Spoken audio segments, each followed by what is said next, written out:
Ladies and gentlemen, today we have a breaking news bombshell.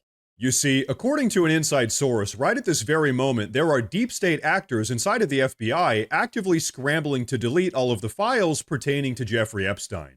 Really, they're trying to subvert the entire agency. Take a look.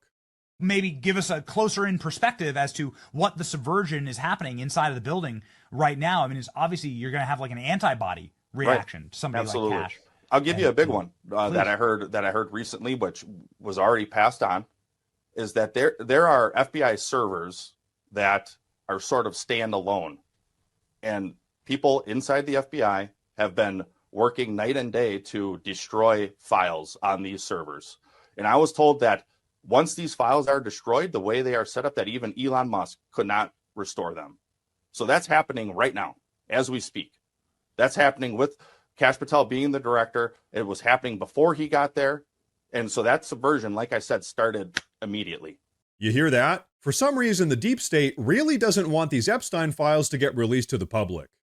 I wonder why. Well, take a look at what our new FBI Deputy Director Dan Bongino had to say about all of this just a couple years ago. I'm in a green room at Fox, and I'm not going to say who because they didn't give me permission to share it, but the short story, but not who they are. It says, you know, Epstein's an intelligence asset for people in the Middle East, right? I'm like, no, I didn't know that. I'm like, you sure of that? The person, let's say, is like, I'm absolutely sure of that he's either a witting or unwitting asset, intelligence asset, meaning his plane and that island, the cameras, there's a big assumption out there that these videotapes were exclusively in the custody of Epstein. That's a huge mistake. The reason they wanted this story to go away is because there's an assumption like, oh yeah, Epstein had him. No, he wasn't the only one who had him, according to this source. These assets, that's why this blackmail story makes so much sense. Okay, so our new FBI Deputy Director has reason to believe that Jeffrey Epstein was an intelligence asset for a country in the Middle East, and that his function was to harvest blackmail material on American politicians in order to gain leverage on them. I wonder what country in the Middle East he could be talking about. Well, now that I think about it, keep in mind that Jeffrey Epstein's girlfriend and accomplice, Ghislaine Maxwell, was the daughter of famous Israeli super spy Robert Maxwell, who was a member of Mossad, which is sort of like Israel's version of the CIA. So hey, if Israel is involved in all of this, things are about to get very interesting. But okay, so as it would seem, President Trump really does want to release all of these files regardless of who or which countries would be implicated. But before we dive into all of that, I want to say real fast that if you guys enjoy the daily news coverage, please consider subscribing to the channel because it really does help a ton with my daily struggle against the YouTube algorithm. But okay, take a look at what Pam Bondi had to say about all of this just around 2 weeks ago.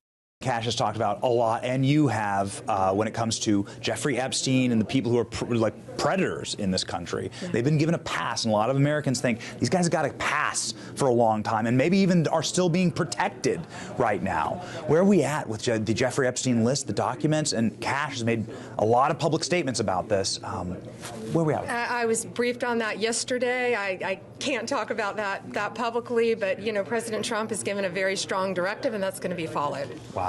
Okay. So a lot of documents. Yeah. Okay. All right. So people can expect actual movement on this. It's not just empty promises. Oh, Donald Trump doesn't make empty promises. Yeah, right. I think promises made, promises kept, and that's why we're all there to carry out his directive about making America safe and prosperous. So like I said, it does seem as if the goal is to get these files released. In fact, take a look at what Pam Bondi had to say just 2 days ago. Releasing the list of Jeffrey Epstein's clients? Will that really happen? It's sitting on my desk right now to review. That's been a directive by President Trump. I'm reviewing that. I'm reviewing JFK files, MLK files. That's all in the process of being reviewed because that was done at the directive of the president from all of these agencies. So have you seen anything that you said, oh my gosh? Not yet. So folks, there she says she actually has the files physically on her desk and that she has personally looked at them herself. And also that nothing in the files is particularly surprising, whatever that might mean. But so here's the interesting thing about all of this. If Pam Bondi has a physical copy of the Epstein files, then what exactly is being deleted at the FBI? Because here's my concern. I'm worried that we're going to end up getting a highly redacted or edited down version of the files with all the important information getting trimmed before we all get access to it. Because here's my thought. If all the important information gets edited out, then what's the point in releasing the files at all? But okay, folks, it seems like the subversion going on inside the FBI is actually way more colossal and monumental than any of us could have ever expected. Take a look at this. Last week, right out of the gates, Kash Patel came out and said 1,500 people, 500, you're going to Alabama. You're still going to be headquarters personnel, you're going to Alabama. 1,000 of you, you're going out to the field. He said this long before the election even, that he said if he was in charge, he would say, let cops be cops, and so go out and be cops. Already, people are saying, we are not going to comply with that. We are going to make it seem as if we transferred. We're going to do what they call, quote unquote, paper transfers, and we're not going to obey these lawful orders. And so right now, this is one of the massive issues that the Trump administration is having to deal with right now. Deep state, unelected federal employees that just refuse to comply with his orders. But you know what? It seems as if these people's actions aren't going unpunished. As you all might remember, just earlier this month, there were some leakers inside of the FBI that were tipping off illegal immigrants about upcoming ICE raids. Well, take a listen to what Secretary of Homeland Security Kristi Noem just had to say the other night about all of those leakers. I have found some leakers. We are continuing to get more.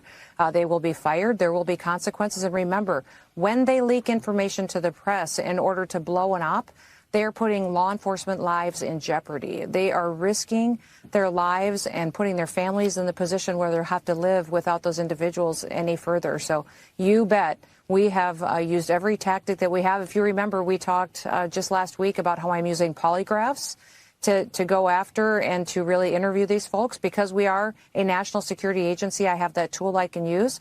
Also looking at their emails, looking at their communications. And it's amazing how these bureaucrats who have an agenda to stop the work that we're doing to bring safety to America, how they will sell each other down the river if it's just to protect themselves. So don't worry, I am doing everything to find these leakers and to get rid of them so that we can do our work and our law enforcement officers and agents can do it safely.